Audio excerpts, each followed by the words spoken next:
r/AskReddit. What is the dumbest idea you have ever had that actually worked? Bobcat tire blew during a job. Had another tire, but no jack. Positioned the Bobcat behind a dump truck. Bobcat then tries to lift the ass end of the dump truck. Dump truck hella heavy. Bobcat lifted itself instead. Tire changed and back to work. That sounds like a good way to end up crushed by a skid steer. It was a dicey situation to say the least, but it was far superior to any other idea being suggested at the time. I even remember me saying this is a bad idea, and it was my idea. When I was young and broke, I bought a sofa from a used furniture store. I had no way to take the sofa home. I went to a used car lot a couple of blocks away and took a truck for a test drive. Our power was out due to a storm. I had a camp stove to use for boiling water to make a coffee pour through, but I couldn't use my electric grinder for the coffee beans. I tried fashioning a mortar and pestle, but it was taking too long. So, I put the coffee beans in a couple of Ziploc bags, placed the bag right behind a car tire, then ran over it back and forth a couple of times to crush the beans. Worked like a charm. I used to know a guy who, every week, would order his Saturday night curry for delivery while sitting in the pub and then walk over the road to the curry house and get it and himself delivered home. This went on for about 10-12 weeks. One week, we were sitting having a pint and the owner of the curry house walked in, took his order, and had him picked up from the pub. He said it was easier for everyone concerned. Not my idea but my mom's. I dropped one of my earrings and couldn't find it, so she threw my other earring on the floor and it happened to land next to the first one. Brother, go find your brother. Adventures of Tom Sawyer. Wearing a motorcycle helmet while snow blowing. I did it because I missed riding. It kept my face warm and when snow would fly back at me the visor would protect me.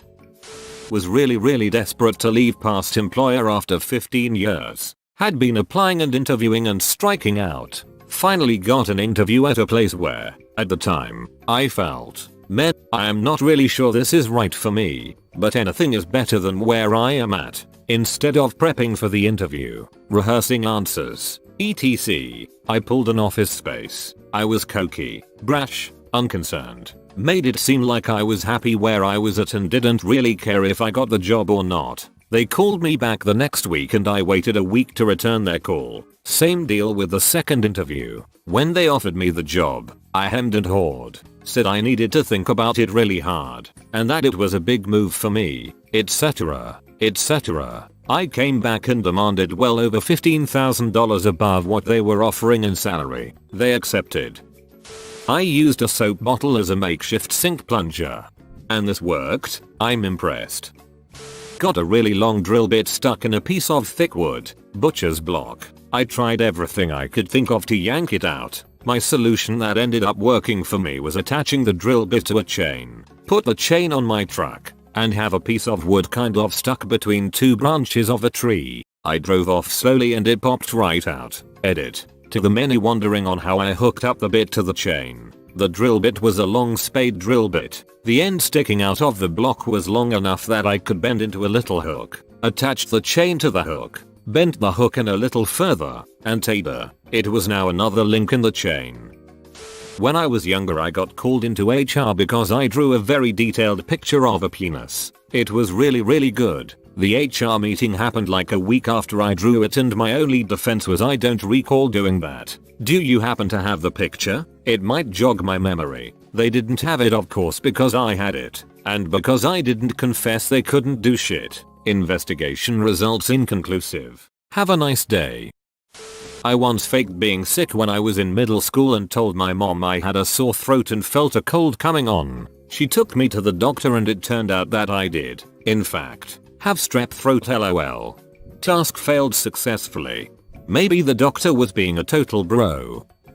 Our friend and I once snuck 15 people into a warp tour by giving them some bracelets from a party supply store and clipboards full of paper. Walked up to the side gate and said we were with Rock the Vote. The security guard waved us right in. Edit. Thanks for the silver.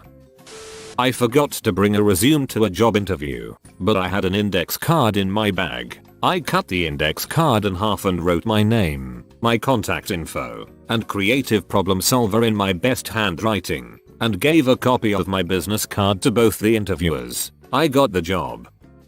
In my freshman year of college, my grades were really not great, and my parents were really strict about getting good grades. When my dad asked to see my grades, I panicked and did the inspect command on the computer where you can change typefaces on the screen to read different words and letters. I changed all of my shitty grades to good grades. My dad was so happy that I did good my first year of school. He asked me to print my results. I did, and turns out he had to send them to our car insurance company for a good student discount. Ultimately, I committed insurance fraud by accident, but I got the discount. Bet my husband I could fix the dent in the car with a plunger. It worked. Edit. It is clear I should have used a massive suction dildo instead. Today I learned. Hit the router slap. Thanks. When I was like 7 years old I was playing in my back garden with those incredibly bouncy little balls you got. Just bouncing them high off the house and letting them bounce randomly before trying to catch them. As you did. One time I went for this huge throw off the wall and it bounced crazily off various surfaces so fast I completely lost track of it. So my 7-year-old logic was to stand back in the same place and throw another ball the same way. I watched it bounce this way and that about 10 times before finally hitting a plant and coming to a rest in a flower bed. I went over to pull back the foliage and sure enough there were both balls literally lying touching each other in the mud. At the time I was like yep. Makes sense. But over the years since then I've often thought about it and how the hell it worked. This idea could have easily gotten me fired if it went wrong. I was working as art director at an animation studio, making videos for clients. One client was especially pesky about the use of yellow in the background. They wanted it to be that of their logo, which was this horrible neon piss yellow. We advised against it, but after numerous calls we had to cave and gave a version with that color. They hated it, and asked for a change. What followed were 12 versions with numerous calls in between tweaking the color over and over. Eventually I got tired of it and just sent the original version again. I didn't even bother to rename the file. The client said this looks exactly the way I wanted. Thank you. How that ever went right I still have no idea. I did an undergrad in some weird mashup of electrical computer engineering, math, physics and comp sci. Had to do a project or thesis at the end. I couldn't write for shit, so opted for the project. Except, I couldn't actually do anything good for shit, so I invented the 9-bit byte. Took me all of 5 minutes to think up. Normal, read, all. Computers are based on binary, bytes are 8 binary bits, and blah blah. Well I had the courage to ask why they couldn't just be 9 bits. It's really more complicated than that. But you'll see I didn't care for complication if you read on. And I went on to build a CPU that could process them that was ridiculously stupid. Wrote my small paper about it. Prof commended me for thinking outside the box and gave me a great mark but told me to never tell anyone else about this stupid idea. So of course now I'm telling everything here. On 4th of July I was in Brooklyn in neighborhood not too far from my own. Was having a hell of a time catching a cab when suddenly an ice cream truck pulled up. My apartment was right next to an ice cream truck depot. I knew any truck in the area was parking there, so I asked for a ride in what little Spanglish I knew. They obliged. Free ride home plus ice cream cone. Big win. Awkward ride. Put Jesus and his Wi-Fi password in church. It worked. Ha, Jesus really is the answer. Far from the dumbest working idea in the thread, but I once got an extra day to work on a video project in high school by coming to class with a video that was just a quarter second of blackness, eagerly volunteering to go first, then acting confused and scared when the file didn't work. The teacher took pity on me and told me to just bring it the following day, and I got to finish it that evening and still got full credit as if I did it on time. I once completely blanked on an essay assignment and didn't realize till I was sitting in class. Luckily, the teacher didn't collect the essays till the end of class and I proceeded to write the whole paper in my notebook during lecture. When people were handing in essays I went up and told the teacher that I forgot to print it, but I had a version in my email, showing him the handwritten one to prove I had completed the assignment. He let me go print it and I typed the whole thing up in like 5 minutes, ran back, handed it in and got like a C or B. Couldn't argue that since I was about to get a 0.